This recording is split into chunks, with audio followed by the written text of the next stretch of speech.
Hello and welcome to the Perth to Paisley Podcast, episode number 82, as I'm still tired after my journey up to Dingwall to watch Hearts draw with Ross County for the second time this season in the Highlands. I am Daniel McIver, as ever, joined by Adam Kennedy. Adam, how you doing?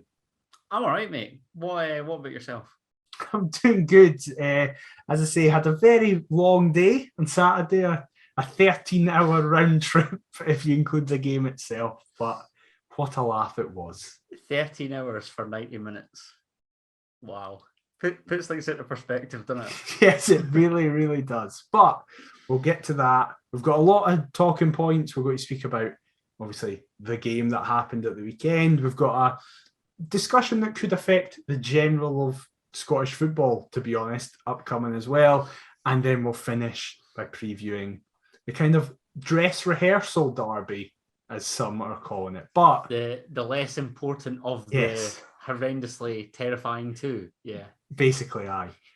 Before we get to that, we of course have to go around the grounds because everybody was playing at the weekend. And by the way, before I get bullied for how pale my face apparently is, I'm now clicking onto the webpage. Oh my goodness. So Casper the Ghost, is that you? Exactly. I'm now the palest man alive. And thanks to everybody who was very quick to be like, "You're pale." He was like, "Yep, yes I am. Thank you." But anyway, everybody was playing, and there was the Saturday especially was a very exciting game of fixtures.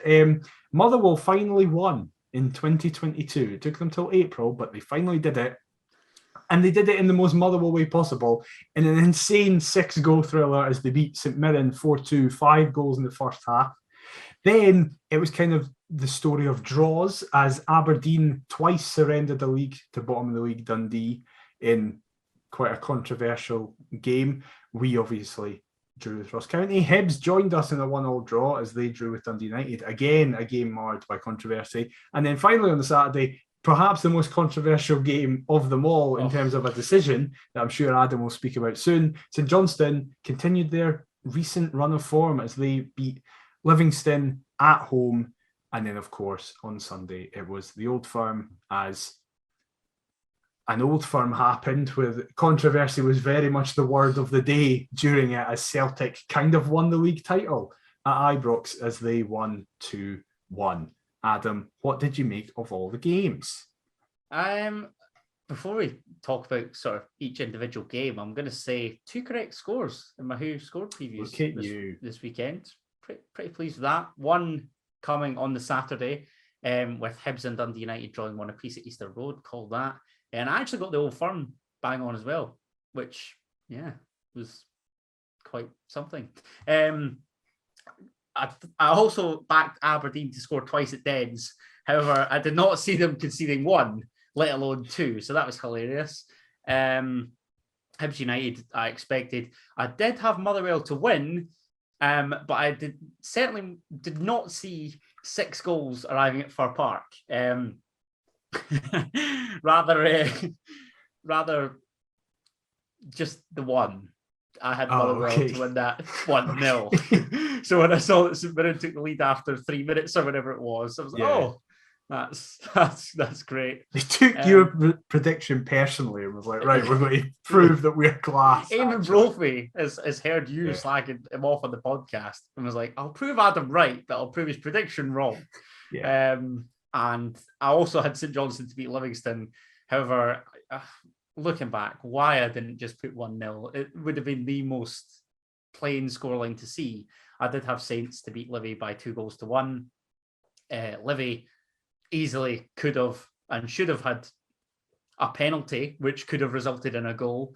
That handball is an absolute disgrace. So we didn't, obviously, I was up in Dingwall, but we were listening to Sports Sound on the way back.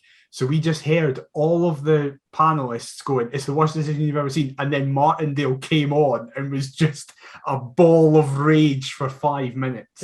Who is it took the interview? Was it Ali Defoy? And it was Ali. He even name drops Ali. And he's just like what?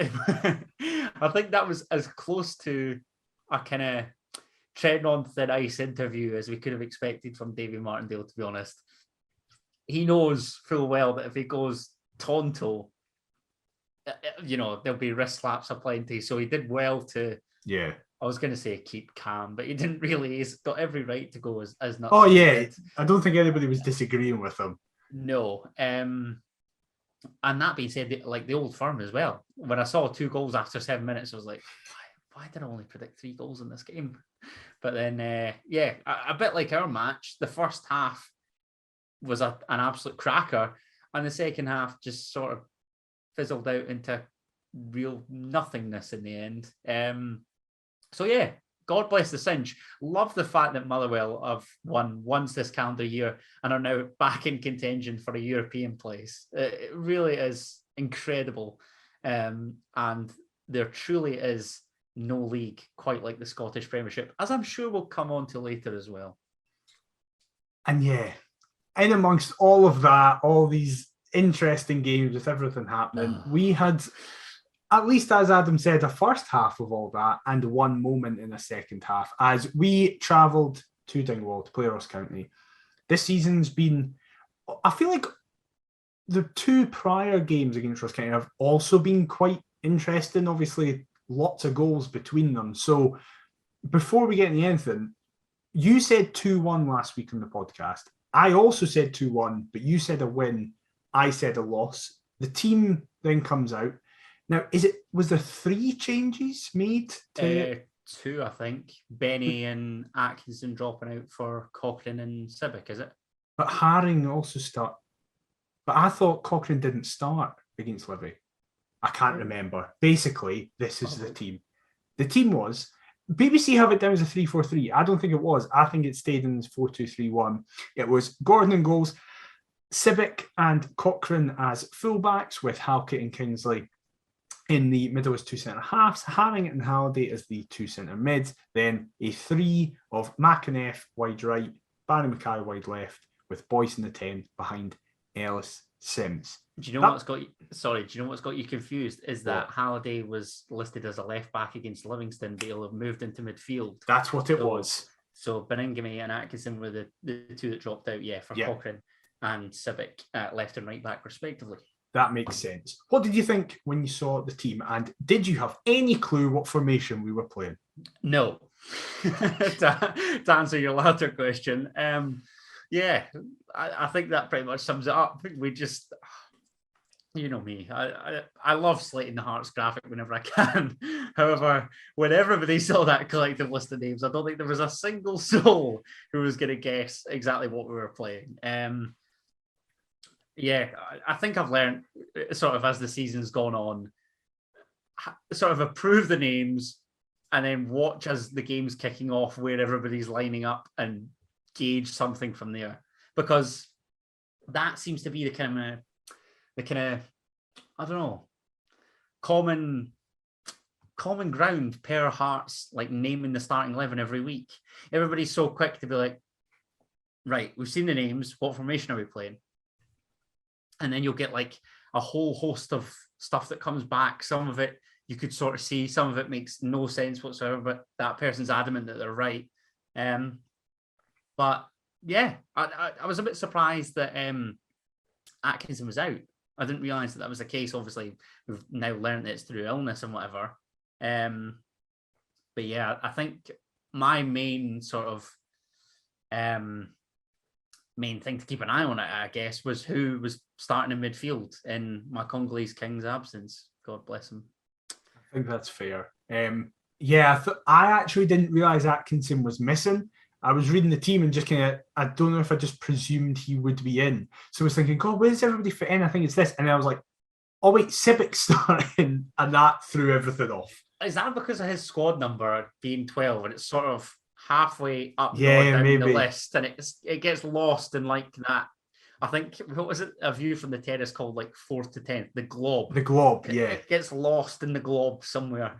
And you can't really see him. He's just assuming that he's starting in Smith's absence. So yeah, that was maybe a little bit of a concern with Civic at right back, given we've only really seen him at centre half and in his first spell at the club in a central midfield berth. So yeah, perhaps the fullbacks, because they've not been playing all that regularly, and again, given, County love going down the wings through Charles Cook, I know that Hungbo was on the bench. That perhaps was my primary concern heading into it. Again, and like I say, who is in front of the back four, if it even was a back four. That's very fair. And we almost got off to the perfect start. And I'll be honest, we're here days after it, and I still don't understand how we didn't get off to the perfect start. As in the 3rd minute, Kingsley plays a fantastic switch to Aaron McInnes on my near side, as I was in the second last section before the corner flag. So I was right on that side. And McInnes plays an excellent first-time ball across the face of goal. And all Boyce has to do is, as long as he angles any body part towards the goal, it's going in. But I don't know if he was like, I'm back in Dingwall, I have to defend this goal. He sticks his foot out in almost a defensive clearance, and it ends up behind him. And I don't know, I've watched the highlights back, obviously, but I couldn't really tell if it picks it up. But being there, Boyce just sat down for 15 seconds. He just doesn't get back up. And I'm like, nah, that can't have happened. Like, I've just somehow ended up here, but I didn't touch it. How does he not score? You tell me. I don't know. I don't know how Boyce has escaped major criticism for this. I feel as though, like, because he's still class. But the fan base didn't really leap upon him. Like any other hard striker of the past 10 to 15 years, they'd have been like, for sake, insert name here, you useless donkey. Aye, because all other strikers combined haven't scored as many as Boyce has. So that's what it is. But I could not believe it. No. I love the fact that I actually think that we started this game pretty well. It seemed as though we were going to be on the front foot. And that was even reflected in us taking that throw in quickly. It's then worked back to Stephen Kingsley, whose distribution is amongst the best in our team, no question. Lovely ball, like you say, to McInnes. Very impressed with the volley over to Boyce in the first place. And he lays it on a plate from... I could not believe my eyes. I have no idea how he scores. Surely he would be adamant that it takes a bobble. I think that's every striker's like first instinct. If they missed a sitter and it's flashed across the face of goal, you'll just be like, it's bounced up unexpectedly. I couldn't adjust my body, this, that, and the other. But watching it live, I was screaming. I was thinking, how on earth have you missed that? Could not believe it. It was crazy. And...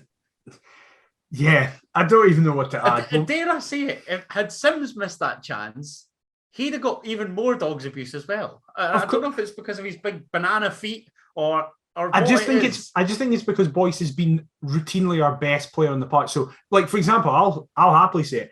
I'm much more forgiving to players like Boyce, Halkett, Kingsley, Mackay, if they don't have as good a game as comparison to people like Woodburn and stuff like that. And I think that's just... I think we'll get to him later. I feel my blood boiling already. I think that's just the way football fans work. Everybody's biased in all aspects, and that includes your own team. You're going to shy away from the mistakes your favourite players make and focus more on the mistakes the players that you don't like as much make. And Boyce has been our best player the last 2-3 years, barring Gordon probably. So everyone's just like, Boyce, it's a bit rubbish, but it's all right, mate, don't worry. And then what he does later on in the game to keep it as a draw, I think kind of cancelled it out. Yeah, he somewhat redeems himself. I think that's interesting what you say, because I feel like Boyce also needs a couple chances before he bags one sometimes. He either looks like well up for it and you're confident that he'll just tuck one instantly, or a few will drop and you'll be like, it's fine. He'll get another chance later on and he'll take that. The worrying thing is if the chances weren't coming. Watch. Yeah. And again, I think perhaps we're just sort of that little bit more lenient because it's so early on in the game and we've made what looks to be a promising start. If that's in the 80th minute and we're 1-0 down, he gets a lot more stick. 100%. Or if we're in dire need of the win. Yeah. As well, our league position and the points total that we've accumulated so far. I genuinely think Hearts fans are just like, who gives a shit anymore? The league's done. Let's just have a laugh. And as we said before we came on, there's that big fixture that's looming. Yeah. Like that's the main concern right now. Yeah. So when you couple all these things together, it makes it seem ridiculous that we're literally coming to our striker's defence for missing such a sitter. Who cares? But that's the mindset, and that's where we are just now. Just give them all a big cuddle. No one gets any criticism. They're all the best players in the world to make them feel good ahead of Hampden.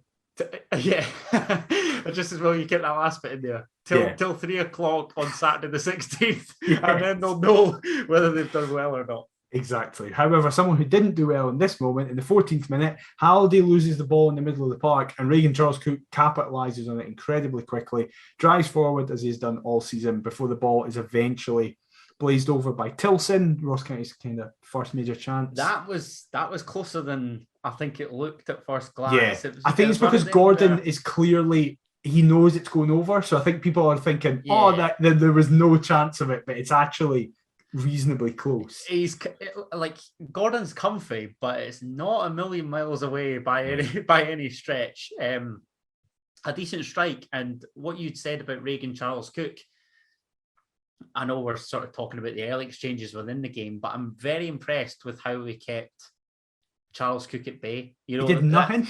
No, exactly, and that's the division's top scorer, county's main man by some distance. And considering Toby Sibic isn't a right back by default, he's playing in a position that's not his due to 2 other absences. I thought he coped with the threat of Charles Cook pretty well in the afternoon. Definitely, I think that's fair. And talking about our right back, moving across to the opposition's right back, who used to be our right back, he was involved in the first major moment of the game. Flashbacks. Yeah, exactly. Hey, he played in the 4-0 win, so he's a legend. I knew that you were going to say that. I hate Conor Randall. I'm always embarrassed. Our fans that were adamant he was decent as well. No, he was never good for us. He was rotten. Yeah, well, Sorry. He was terrible here as Halkett puts his John Suter boots on as he switches a great ball out to the far left-hand side. He's jockeying him as well. He shows Barry Mackay. Yeah, I don't know what he's doing. Where he wants.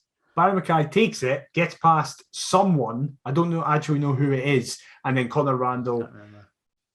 Right. It's soft. It's a soft penalty. When we were there, I immediately was just like, that's a penalty. But then word started, like, you were checking your phone and stuff like that, and you start seeing people go, that was really soft. And seeing it again, there is contact, but it's minimal. Yeah. Look, that's pretty much spot on. I was screaming for it. Again, I don't know whether this is because the boys' miss is still haunting me, let alone him.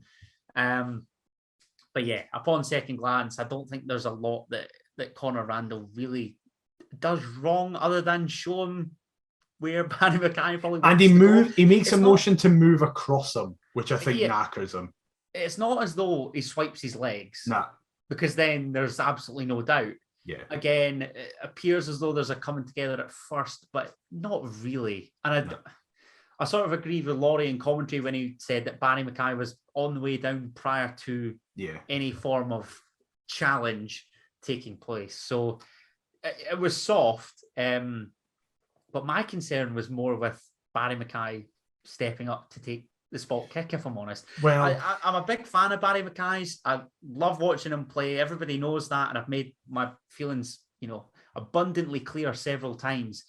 But I think when it comes to me as a fan watching somebody taking a penalty kick, I'm wanting that bit conviction. Not somebody that's just going to smash it aimlessly, but knows exactly where they're going to place it and just gets enough on it. And I didn't get that impression when he stood up to take that. I thought that his penalty would be essentially what we got with his attempt from 12 yards, if I'm honest. I'm looking for a bit of power and placement. And whilst there was an attempted placement, there wasn't a great deal of power. And unfortunately, we all know what happened. Well, yeah, justice was kind of done as Barry Mackay was the player to step up. He just kind of passes it to Ross Laidlaw. Laidlaw goes to dive fully into the corner and then halfway through realises, oh, I can actually just drop here and basically parry it. And listen, there's been a lot of discussion over the season, to be honest, about who should our penalty taker be. Boyce has missed a few. I am of the opinion that Boyce should still be taking them. I feel like I'm just one of those people. It's like striker, top goal scorer, take the penalties. Like, I think Boyce is a good penalty taker. He's had a couple of unlucky ones. Listen, I may be reading into too much stuff here, but I think Boyce wasn't happy about not taking it. Kingsley had to walk him away after Boyce tried to take the ball. This is what I want to know. Is it a decision that's made on the day, or is Robbie just said makers takers, or what's I think it seems to now be if you win it, you take it, makers, which I hate. I absolutely hate that. I'm not too keen on that either. I'd like a designated penalty taker. But again, I'm with you. Like, I don't really know who it should be. Boyce, I don't know. Again, like, Craig Halkett took penalties for Livingston and is in a rich vein of form. I personally think that Stephen Kingsley is one of our best strikers of the ball. But again, does that cup final pen, does that still resonate in his mind? I have another person. I've got no qualms about Barry Mackay from set pieces. Like, don't get it twisted. You know, his corners or potentially a floated free kick or whatever. But I didn't get a confident feeling as soon as I saw him grab the ball. And that's terrible to say, but that's honestly just how I felt. It's not even like we won it and I was celebrating winning the penalty. I think if I would have Boyce in them, right? If Boyce is in the park, I would have Boyce taking them. But if he's not, I would have someone else who I think has never missed a penalty for us. And he's taken a few, and they always seem to be quite good. And the added bonus that he is now... So Pokemon evolve into better versions of themselves. Peter Haring has devolved to his 2018 form. I was waiting. And he's now got his hairband back. And honestly, I'm saying it now because he doesn't really... I think Haring was man of the match. He was never involved in a major highlight, so I don't really mention him in my notes. But I'll say him now. I thought he was man of the match. We've offered him a deal. So Robbie listens to the podcast, which is great to hear. And his hairband's back. It makes him look so much younger. It's unbelievable how much younger he looks. He's beautiful. He's great. And he's good at pens. Remember his pen against Livingston? It was great. I watched this game with my missus on Saturday, and she could not believe the amount of hoo-ha that was made surrounding Big Pete and his hairdo, for one. It's justified. It's fully justified. It was the main reason I was there. You'd got word of mouth that he'd been to the barbers, hadn't you? Exactly. I heard. I found out, so I was like, right, I'm definitely making the trip now. You like a couple contacts and whatever, yeah. That's my 100%. Source. I find that out. Again, delighted to hear that he's been offered a deal. And look, the only kind of hindrance that he had was the foul that led to you know what. Aye, but that's soft. Again, like defending a set piece, he can't really be held accountable for that, if we're being honest. Like Big Pedro always have. It's whether he signs or not. That's the thing. Well, 5-year deal. Cannot fucking wait. It's going to be made captain and player manager. It's going to be incredible. Are you wanting to see him alongside Loic Damour next season then? That is the duo. That is the absolute duo going into Europe. Hairband Haring and Loic Damour. Cannot wait. It's going to be fantastic. It is. You can't deny that's class. That's an amazing situation to be in. I cannot wait to shell out my hard-earned dough to watch Hearts take on some absolute job. Well, I'll say that. No, Benfica. Damour and Haring against Benfica. It's going to be amazing. Ran absolutely ragged. Oh, yes, great. Those Benfica's players will be ran ragged by two-man power trip. That is. Right, anyway, we're digressing here. Anyway, we're digressing away because this is when Hearts became a bit rubbish. Because very rubbish. That penalty miss changed the entire complexion of that first. Well, I was about to say no. It changed the 10-minute period. It changed the complexion of till then they scored. It's as though we went into a slump and then got woken up again as soon as they broke the deadlock and then decided, oh shit, hold on a second, we need to kick on here. Yes, I think that's very fair because they hit the post from a corner almost immediately after. That was insane. I'm delighted you brought this up, actually. Why do we leave the back post unmarked? Most clubs do now. I don't care. It does my tits in. Dundee United did when Halkett equalised against. Well, good. Great. That strengthens my case. It goes to show what can happen. Honestly, it irks me. I think so. Not even just watching Hearts, because, like you say, there's a load of teams that do it. You see it at the top level as well. You see at the top level, they don't put men on posts anymore. I remember PSG beat Man City or something, or Bayern beat somebody, and every goal came from the fact that there was no one on the posts. And the justification, I think, for it is that now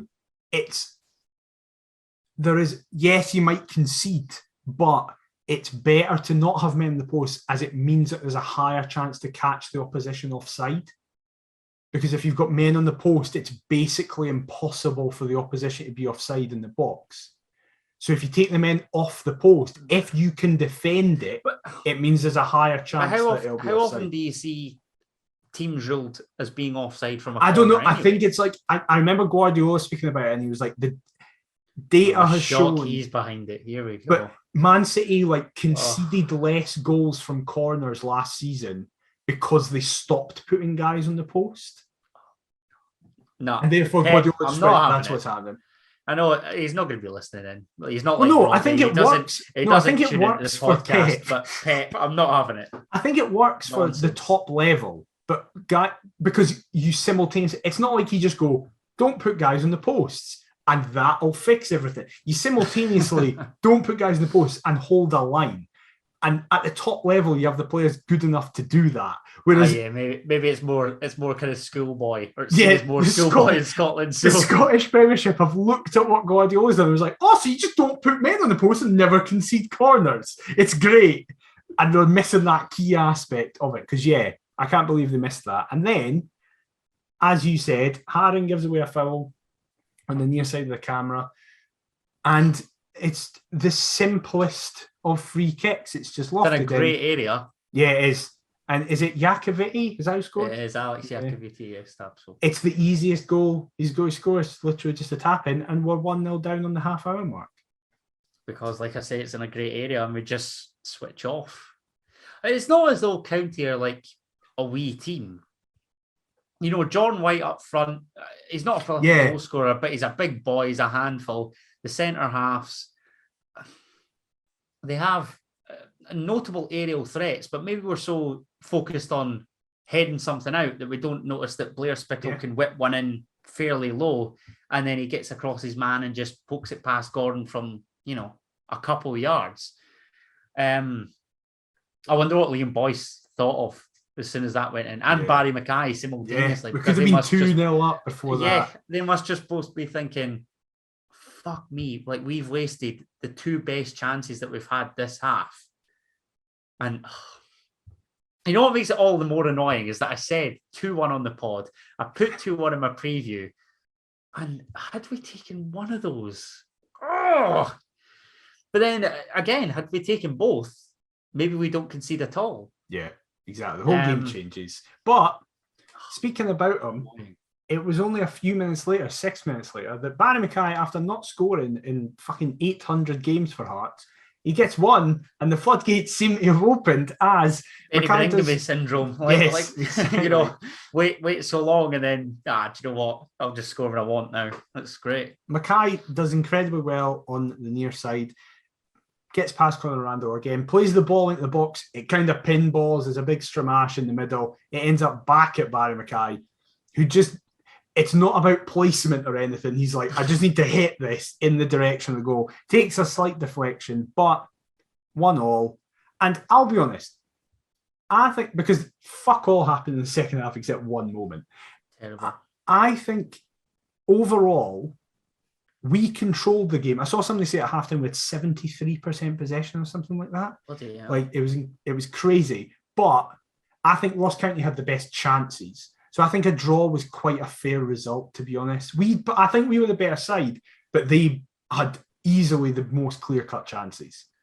I'm quite glad that you said this, because I got a wee bit of stick on Twitter for saying that it's not a bad result and that if offered a point, we'd probably take it. I think that's just fair. because of the run that Ross County were on.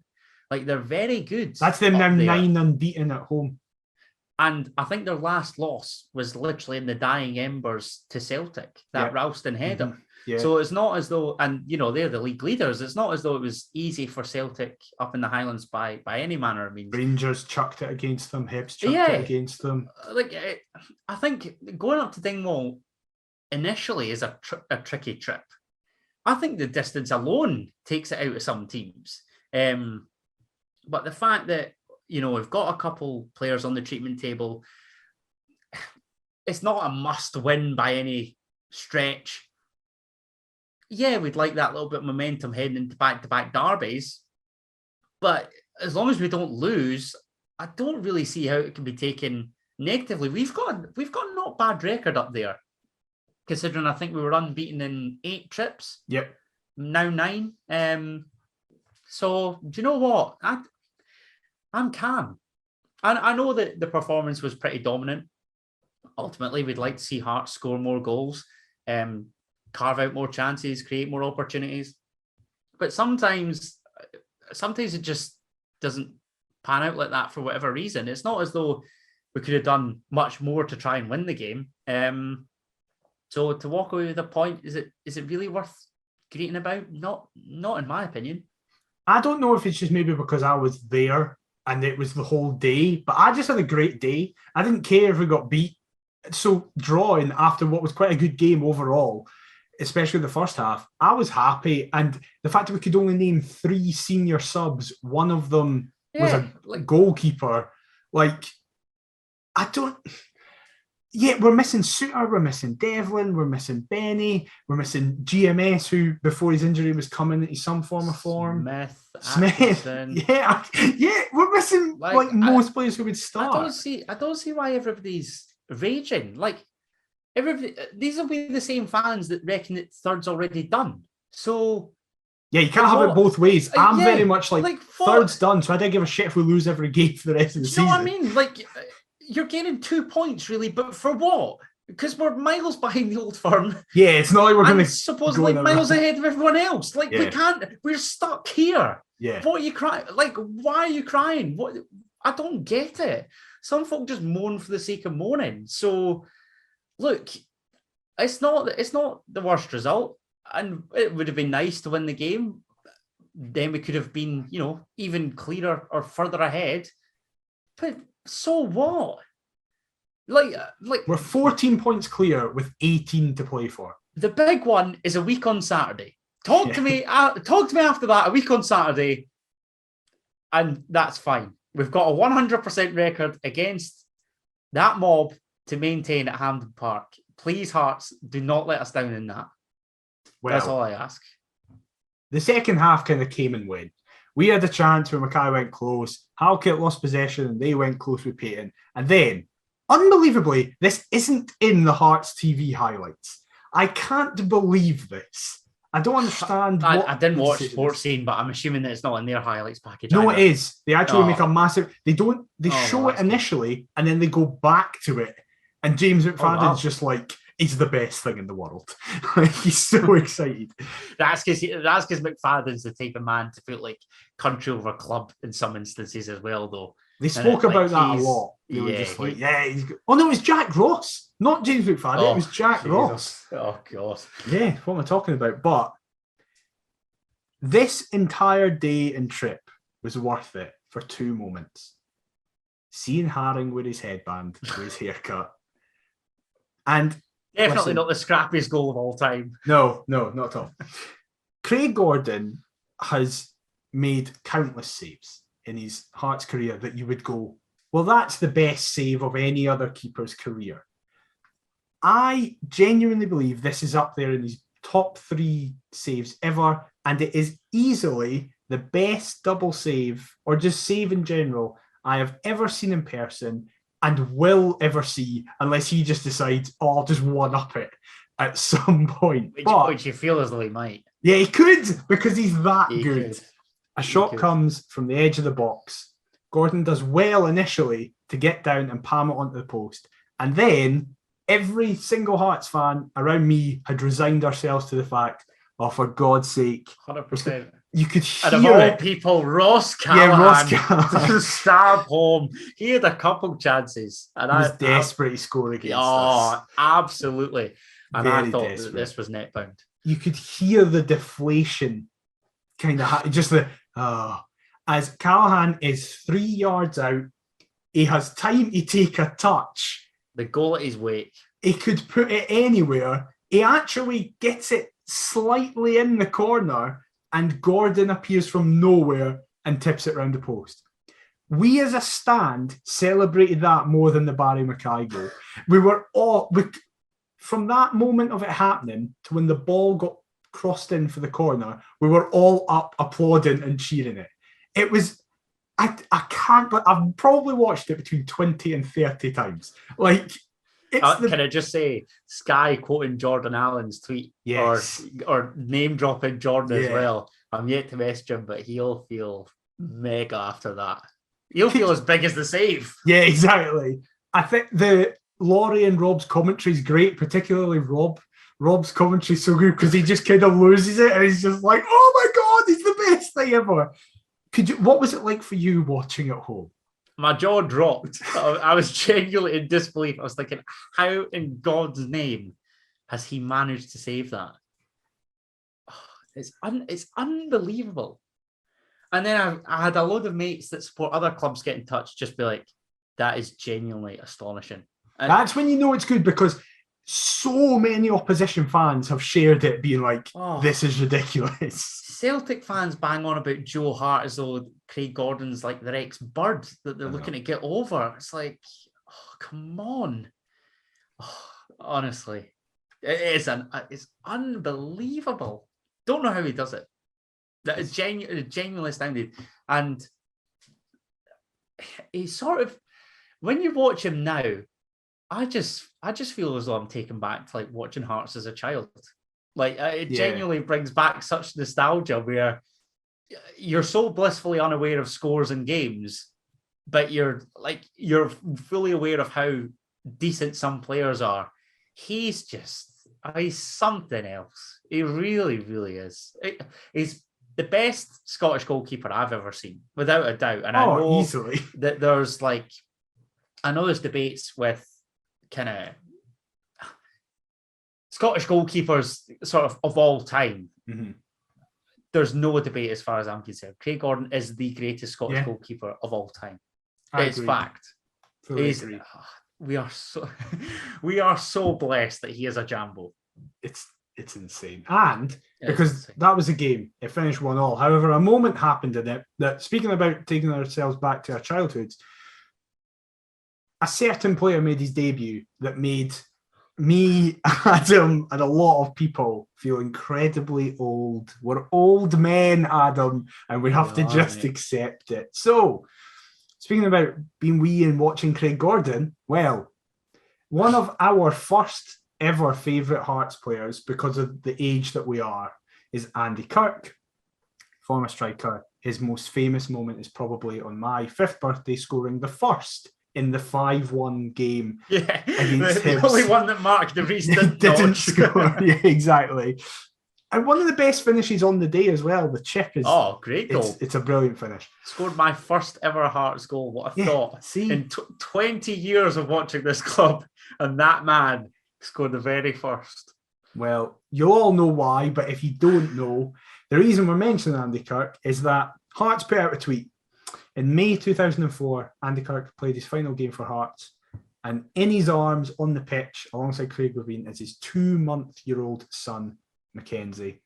And on Saturday, in front of me, Mackenzie Kirk made his Heart of Midlothian debut. I have never seen a player so desperate to touch the ball. He just wanted to touch it so badly. obviously, listen, delighted for him. We're hearing a lot of big things about him. I don't know if part of that is just because of the lineage. His dad's like such a hero for Probably so many people. So it's like, oh, let's hope his son's really good as well, and we can continue that into the next generation. But yeah, Jesus Christ, we're old. Gary O'Connor's son's made his debut for Hibs as well this season. Yeah, so it's Josh. Josh, I think. I don't know. Yeah. But yeah, we're old. That is sheer depression in it. Wow. we are kicking on. I didn't know what to make of it, honestly. But yeah, sorry, the stat is, and Craig Gordon played in both those games. That's baffling. I bet Craig Gordon feels old as well. Yeah. Yeah, that's not great, is it? That's really not. Oh dear. Oh. I don't know what you want me to comment on this and say other than I do feel like an old man. No, that's it. That's all I wanted. I just wanted that as a statement. Moving on. Well, moving on to something that will probably definitely have you to have opinions on it. Oh, Jesus, I know what's coming here. It was a statement released by the SPFL today confirming that on the 19th of April, Scottish Club, was it the 14th of April? I can't mind. Sometime in April. Sometime in April in that I want to week. say, yeah. I think it's the 19th. I reckon. Basically, some point in April, all 42 Scottish Pyramid clubs will be voting for the introduction of VAR into the Scottish game. It requires 75% of the Premiership to vote for it, 75% of the Championship, and 50-50 for League One and League Two. So that's 9, 7, 5, and 5 from each league. And yeah, if it's introduced, and this is where a lot of the talking point has come from, if it is voted on, it will not be introduced at the start of next season. It will be introduced after the break for the Qatar World Cup, which means for the first half of the season, there will be no VAR, but for the second half of the season, there will be VAR. So before we get to that point, we've kind of avoided speaking about VAR generally because it's never really come up within Hearts up until this moment properly. How do you feel about VAR being introduced to Scottish football? Oh, I'm delighted. Can't wait. Yeah, this is going to be great when all the major incidents will happen in the first 6 months of the season. Yep. The World Cup will take place in Qatar, and then it'll just die into nothingness after that. And then everybody will wonder why on earth there was such a big hoo-ha. I've always been full-time refs, or full-time officials, I should say, over the introduction of video-assisted refereeing. I just get the impression it'll just be as big a shambles as it is like when you watch any English Premier League game. And the whole concept of it's great. It should allow us to reach decisions that can go either way, that, in the past would have been dubious. But it's just going to be so poorly executed that it may just make Scottish football an even bigger laughingstock, is my thing. I just don't see how it's going to improve unless the standard of officiating improves. Like, we were on about the around the grounds games there. How they can't spot that between the referee, both linesmen, and the fourth official at McDermott Park. Come on.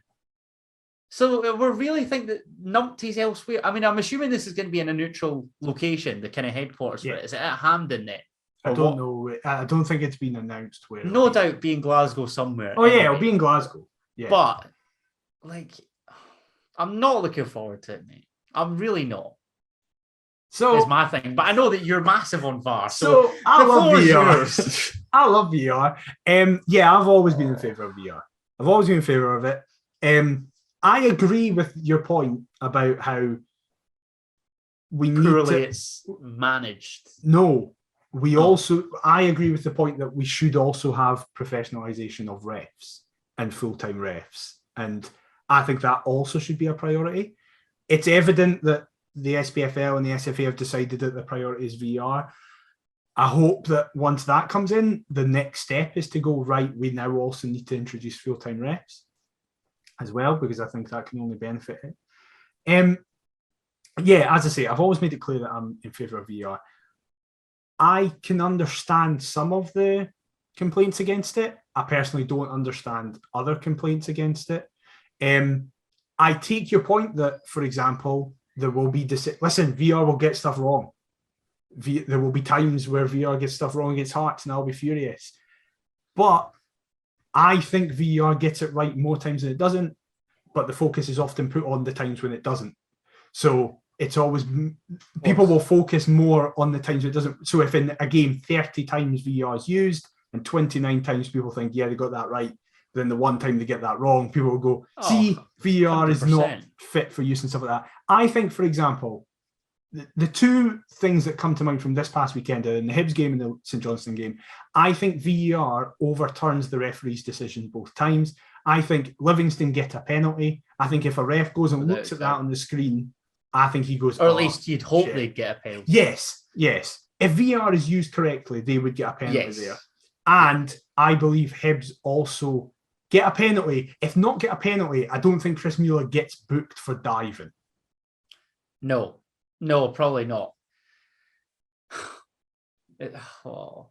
It's just, I don't know. I'll tell you what else irks me with VAR is when you see it in the FA Cup down south, where in like the first few rounds, because there's not non-league teams, but teams of a lower stature, lower league teams. If there's lower league teams that aren't equipped with VAR and they have a home tie against the big boy, then VAR's not used. But then you see ridiculous. Bigger teams use it in the later rounds. That irks me. I think so. Would this be Premiership only? Or is this across all four leagues? I think, considering the fact that everybody's being asked, I think, and maybe surely then it's going to be implemented right across the board. Yeah, I don't know if it will initially be implemented right across the board. It might be for the first season it's trialled in the Prem. See, this is like a nonsense, because like we've seen even our sort of Scottish Cup journey, Talbot obviously get to the fourth round. Yeah. You can't imagine that Beechwood would be fitted with VAR. Yeah. Yet, I don't know, Fourth Bank and Stirling Albion might have it, but they'll be out the cup. So surely it's got to be all over. I hope it is. I personally hope it is. I know that probably the main stumbling block to that will be the cost for clubs. Of course, but then will the SFA use... Like, could the SFA not do like a couple Scotland friendlies or something? I think the governing body should be paying for it. Be like, shell it out on VAR at Borough Briggs because Elgin can't afford it. Yeah. I quite a clear thing. I don't understand how tribal the argument becomes. I feel like people who don't want VR, some of them are like, they can't see any positives of VR. And then the people who are in favour of VR really strongly refuse to acknowledge any downsides to it as well. Like, I want VR done in the way it is done in international tournaments. It is done in the J League. It is done in the A League. The Bundesliga. The Bundesliga, Serie A. I want it like that. The English model changed when the FA decided to bring in VR. They changed the way it operated and are only now getting back to the level where it's been at every other tournament. You often do, for example, when the Euros was on, VR was used all the time, and every single night you'd hear Alan Shearer going, why can't it be like this in the Premier League? You'd hear Ian Wright go, this is exactly what we were promised with VR. Because that's the annoyance. We all want it to work, but I just have my doubts over whether the SFA, the SPFL, or whatever, have the correct sort of way to work, or the correct... I don't know how... Organisational skills. To make sure it's all right. The correct tools to do their job. Yeah. And that's fair. I think there's a massive difference. That's my concern. I think there's a massive difference in that worry, which I think is a completely legitimate and valid concern. And listen, people just being going, no, listen, I don't want it at all. People can have that view. Of course they can. People can be like, I never want VR to come in. I just personally disagree. I want VAR to be in because I think it does make the game better when it works correctly. Yeah, and I of course think it does.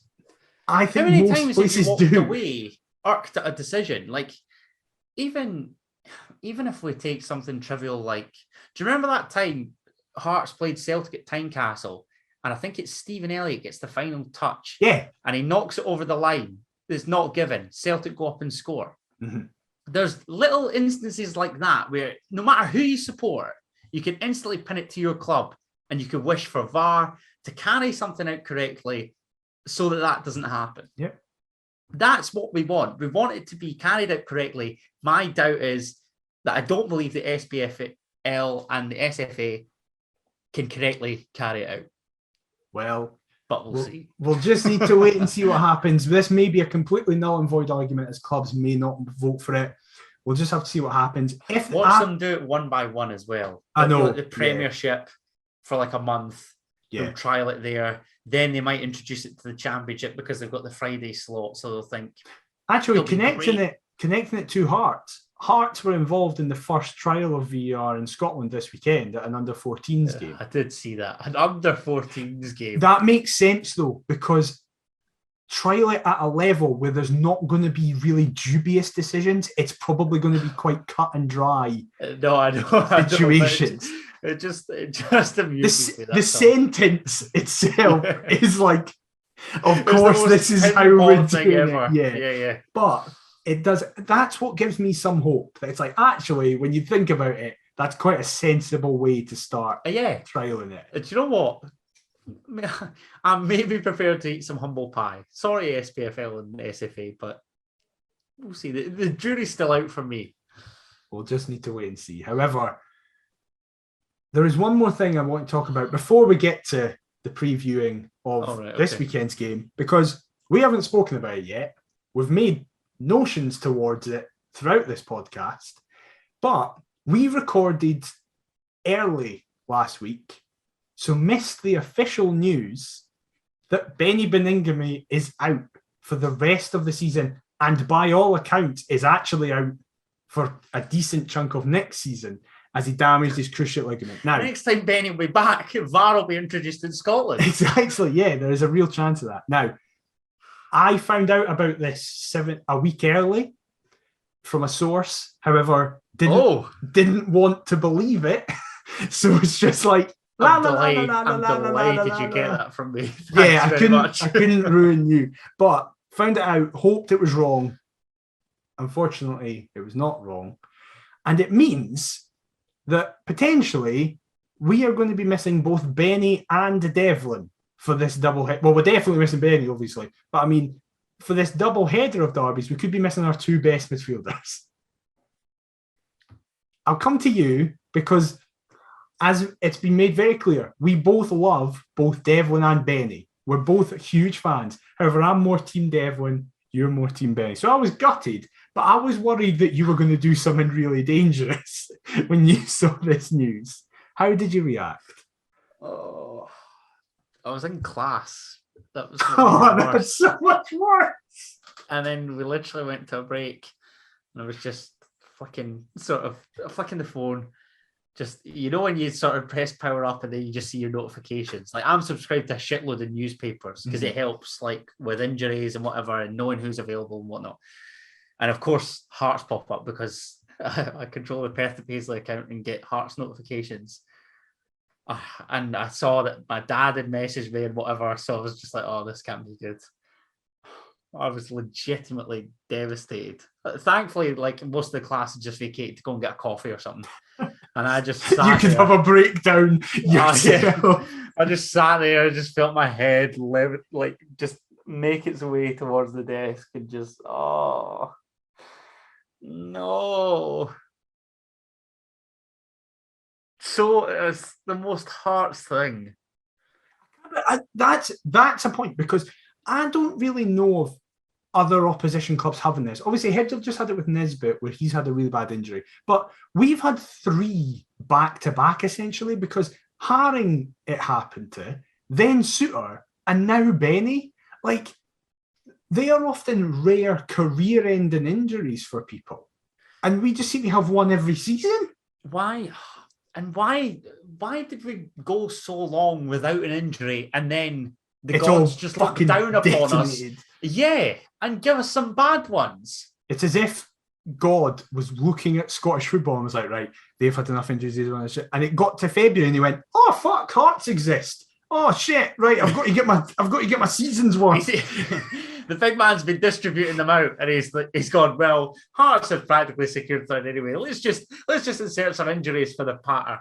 We'd fallen under the table, and he only found us at Easter and was like, oh, shit, right, I've got to kind of make sure they're fucked as well. I was devastated. I love him so much. I was genuinely... And I'll be honest, right? Obviously, gutted for the semi-final, the derby, the rest of the season. I'm gutted for him because he's been in the shout for player of the season, been in the shout for signing of the season. He deserved to be playing the Scottish Cup semi-final, potentially final. He deserved to be playing in Europe. That was the injury that he'd acquired previously. Yeah. Because otherwise he would have been, rightfully within the contenders. I even think they'd be up there for a Premiership team of the season. Yeah. Had it not been for the injuries that he sustained, So the European one's a big thing for me. That must just kill you. It's gutting. However, the one silver lining of this, I guess, is that it's probably opened the door for this new Haring deal, which obviously that's not going to help Benny at all. But as a fan base, we can go, well, it's probably kept Haring around if he ends up signing.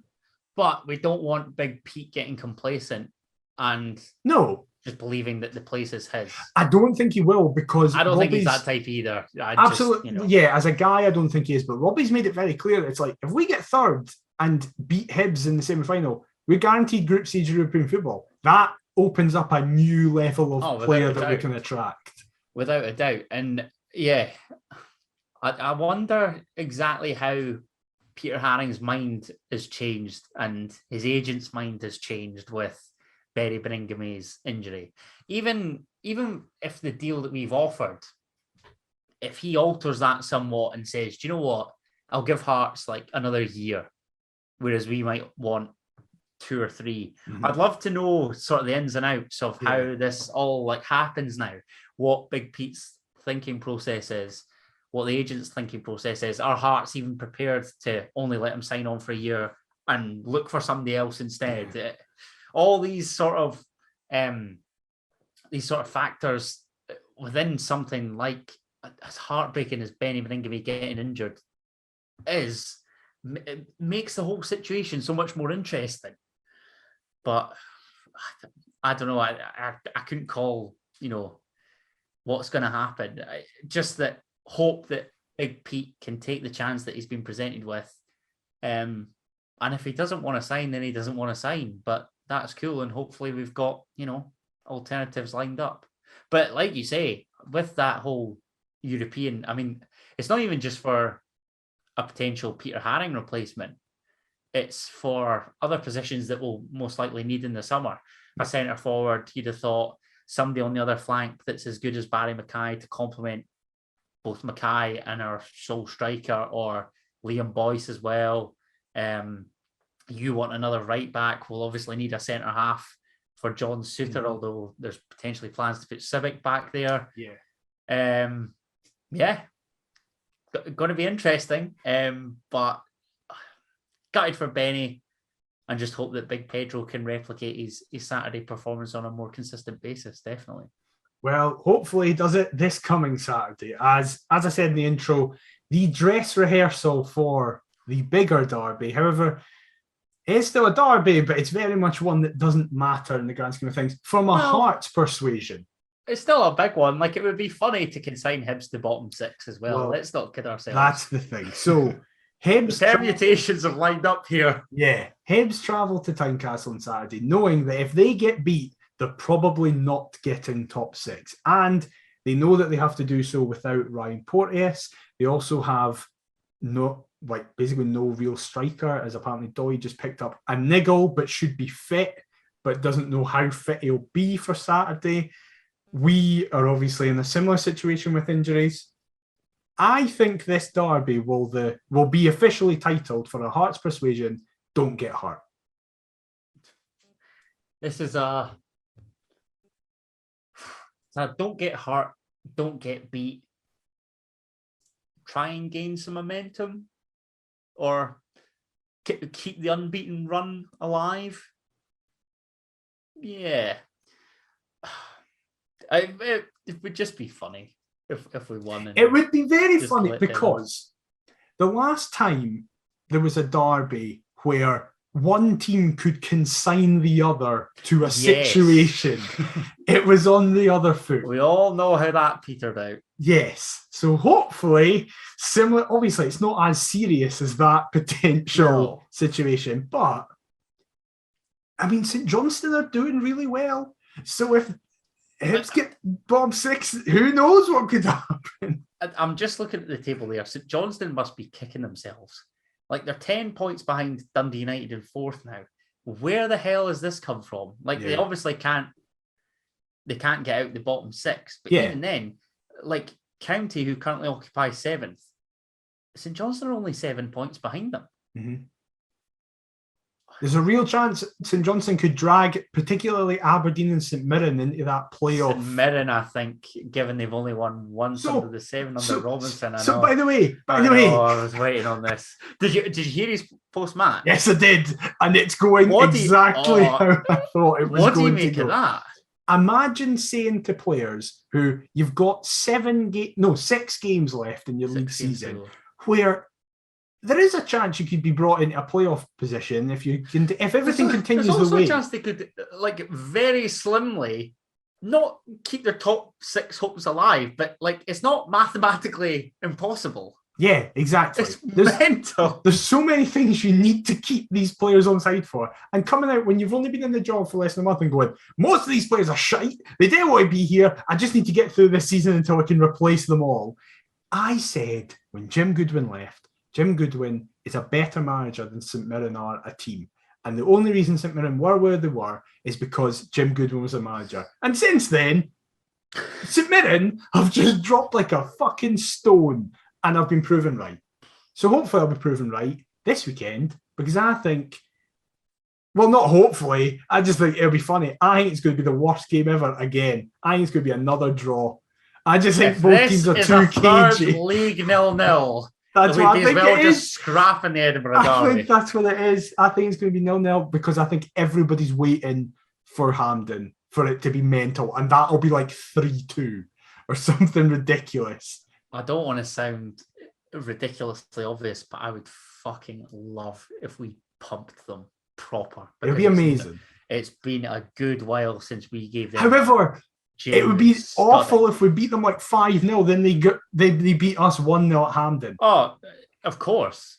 But look, I'm sure Robbie will be saying the classic football manager cliche, game at a time, lads. Just take it week by week. I don't think Robbie will. I disagree. I don't think Nielsen's. I think Nielsen to the press has been, since that draw has been made, I think Nielsen to the press and generally has been like, listen, we're focusing on Livingston, then Ross County, then we get to the derbies. I think as soon as that fucking draw was made, he was like, we've got third, lads. Fuck Ross County. Fuck Livingston. We need to beat them twice. If we don't beat them twice, the season's bust. How unprofessional that a manager just effectively sacks off the league campaign in all favour of one tie. But I fully support it. I want him in that dressing room going, 100%. The season doesn't matter. These 2 games matter. If everybody's been mouthing off about how third's done, then they're well within their rights, because we can't. I cannot stress this enough. We cannot get beat at Hampden to them. Not now. Not ever, but especially not now. I can't hide it. I love how we're doing that thing that we said we wouldn't do, and we're just ignoring this weekend's derby. But we need to focus it. Forget Hampden. It's like when Ryan McGill was talking about like Paolo Sergio in the lead up to the 2012 final. He's like, yeah, one game. This is the most important game. Dress rehearsal. There's Gary Look behind him. Like, no. These bastards. Right. What is your score prediction? 4-0 Hearts. Okay. Who's your goal scorer? This is getting clipped. This is getting clipped. Yeah. High hip stock. High down the slope. No. Look, I'm confident. I'm confident in this. I'll say it can't end 0-0 again. It can't. Please find your shooting boots. I beg. I don't even care what we're working on during the week. Attacking. That's all I want. Shooting from the minute you get into training till the minute you leave. And defending set pieces. That's it. Just give Craigie G that goal and just let everybody shoot into him all session. No, let them shoot into Ross Stewart so their confidence goes up because they're scoring all the time. That's Get a great that point. happening. Yeah. 2-zip Hearts. Who's your goal scorers? I realised I was fucking nowhere near it at the weekend. Well, that's not true. You were only a goal off. And we missed a penalty, so you were almost spot on. But scorers, I think I said Sims and... I might have said Mackay. I think you did say Mackay. I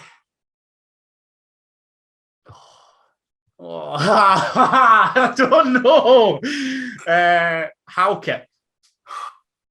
And...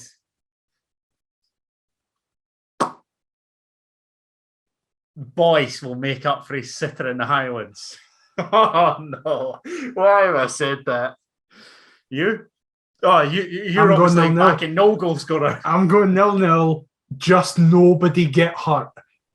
I don't know if Robbie will bench people. I think Robbie will be like, I need to beat them twice. I was going to say, what are you thinking in terms of selection? I think he'll go the same team that he started against Ross County. Apart from, I think he'll start Atkinson over Civic if Atkinson's back. Civic, we didn't mention it by the way, but Civic, neither of which were in Hearts TV's highlights, but Civic kept that game 1-0 twice when it was two incredible tackles from behind in the box to save us that game. And the Boyce block was excellent. Yeah, the Boyce block was fantastic. So I thought Civic had a dodgy first half, but I thought he had a really good second half. And like we said, kept Charles Cook quiet. Yeah. It'd be probably harsh for him to be dropped, but I think Robbie will want Atkinson back in if he's fit. Oh God, this is horrible. It's not going to be as horrible as next week, but it's still this is still, like, I am kind of just now because we're a few days away, kind of being like, listen, just don't get hurt. On Friday night, I'm going to be like, if we get beat, it's the worst thing in the world, even though it doesn't mean anything. No, I know. Can I just say as well, 3:00 on a Saturday. I'm buzzing. First time in about 16 years. And it's not on telly. St Mirren Rangers is. Well, that's what I'm saying. Like, obviously, with a 3 p.m. on a Saturday, it's not televised.